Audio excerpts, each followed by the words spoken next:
ஜெயா தொலைக்காட்சி நேயர்களுக்கு காலை வணக்கம். காலை மலர் நிகழ்ச்சியில் தெரிந்ததும் தெரியாதுங்கிற நம்முடைய பகுதியில் நாள்தோறும் பல புதிய தகவல்களை தெரிஞ்சிட்டு இருக்கோம். அந்த வகையில் நாம் பார்க்க போகிறது மெஸ்ஸி என்னும் கோல் மிஷின். அர்ஜென்டினா நாட்டை சார்ந்தவர் மெஸ்ஸி. அதாவது 4.5 கோடி மக்கள் இருக்கக்கூடிய ஒரு நாடு சார்ந்தவர் அவர். 145 கோடி மக்கள் இருக்கக்கூடிய இந்தியாவுக்கு சமீபத்தில் அவர் வந்தார். இந்திய மக்கள் மத்தியில் இவ்வளவு கால்பந்தாட்ட வெறியர்கள் இருக்காங்களா, ரசிகர்கள் இருக்காங்களா அப்படிங்கிறத தேசமே தெரிந்து கொண்ட நாள் அப்படின்னு நம்ம சொல்லலாம். ஏன்னா 200 ஆண்டுகள் ஆங்கிலேயர்கள் நம்மளை ஆட்சி பண்ணாங்க. அதனால அவங்க ஆட்சி பண்ணி முடிச்சோடனே விட்டுட்டு போனதுல ரெண்டே என்ன அப்படின்னா, ஒன்று ஆங்கில மொழி, இன்னொன்று கிரிக்கெட். இல்லையா? இன்னைக்கு உதவாகிற விளையாட்டு அப்படின்னு சில பேர் கிரிட்டிசைஸ் பண்றாங்களே, அந்த கிரிக்கெட் சோம்பேறிகளுடைய விளையாட்டுன்னு சொல்றாங்க சில பேர். இன்னைக்கு அது சூதாட்ட விளையாட்டா மாறி இன்னைக்கு இருக்கிற அந்த கிரிக்கெட் தான் இன்னைக்கு நம்ம ஊர்ல நம்ம நாட்டில் எல்லாருமே விளையாண்டுட்டு இருக்காங்க அதிகபட்சம். ஆனா ஆங்கிலேயர்கள் ஆட்சி செய்த மற்ற காலனி ஆதிக்க நாடுகள் எல்லாத்துலயுமே பாத்தீங்கன்னா கிரிக்கெட்டையும் தாண்டி ஒவ்வொரு நாடும் அவங்களுக்கு பிடித்தமான விளையாட்டுல சிறந்து விளங்கக்கூடிய பிளேயர்ஸ் நிறைய பேர் அதுல இருக்கிறத நம்ம பாக்குறோம். அந்த வகையில பாத்தீங்கன்னா மெஸ்ஸியை ஒரு கோல் மிஷின் அப்படின்னு சொல்லலாம். உலகத்திலே கால்பந்துல மிகப்பெரிய ஜாம்பவான் அப்படின்னு எல்லாரும் யாரை சொல்லுவாங்க அப்படின்னா ரொனால்டோவை சொல்லுவாங்க. ஆனா இந்த மெஸ்ஸிங்கிறவரு வேறு ஒரு கிரகத்திலேருந்து வந்தவர் அப்படின்னு சொல்ற அளவுக்கு 5.5 அடி உயரத்துல இருக்கக்கூடிய ஒரு கோல் மிஷின் அப்படின்னு தான் எல்லாரும் அவரை புகழ்றாங்க. கம்ப்யூட்டர் கேம்ல கூட அப்படி ஒரு கோலை போட முடியாதுங்க.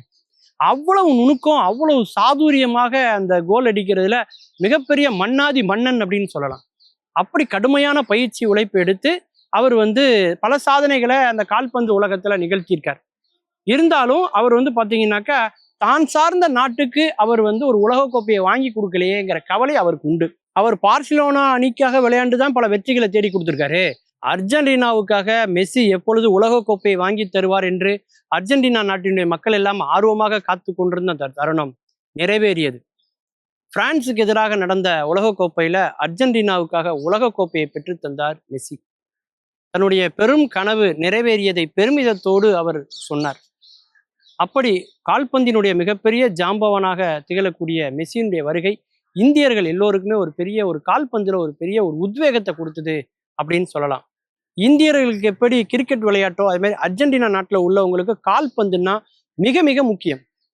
கண்ணுல உள்ள கருவிலியிலிருந்து சுத்தக்கூடிய பூமி வரைக்கும் எல்லாமே அவங்க கால்பந்தாவே பார்த்தாங்க.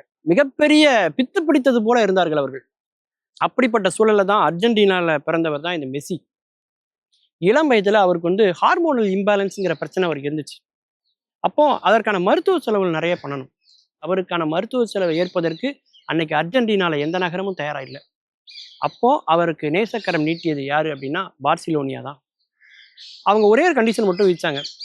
இவர் ஸ்பெயின்ல தங்கி தினமும் பயிற்சிக்கு வரணும் அப்படிங்கிறது அவங்க வீச்ச கட்டளை.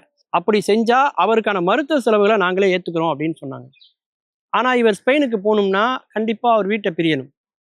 அவருடைய கனவான உலகக்கோப்பை கால்பந்துங்கிற கனவை அவர் பிரியறதை விட குடும்பத்தை பிரியறதுன்னு அவருக்கு பெருசா தெரியல.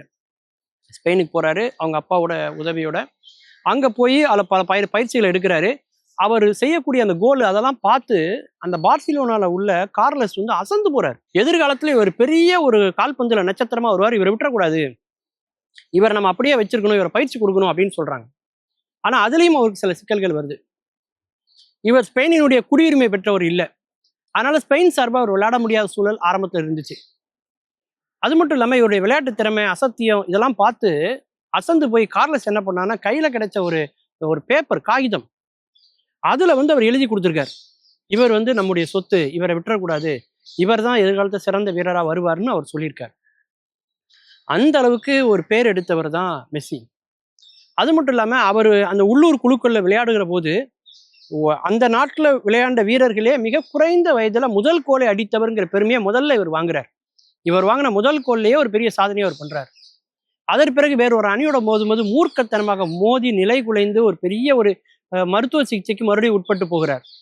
அவர் இல்லைன்னா எப்படி அந்த அணி வெற்றி பெறும் அப்படிங்கிற நிலைமைக்கு அளவுக்கு அவர் பேச வைக்கிறார். அதன் பிறகுதான் படிப்படியாக முன்னேறி அவர் வாழ்க்கையில பல வெற்றிகளை பெற்றார் என்பதுதான் வரலாறு. மீண்டும் பல புதிய தகவல்களோடு அதில் அறியப்படாத பக்கங்களோடு உங்களை சந்திக்கிறேன். நன்றி, வணக்கம்.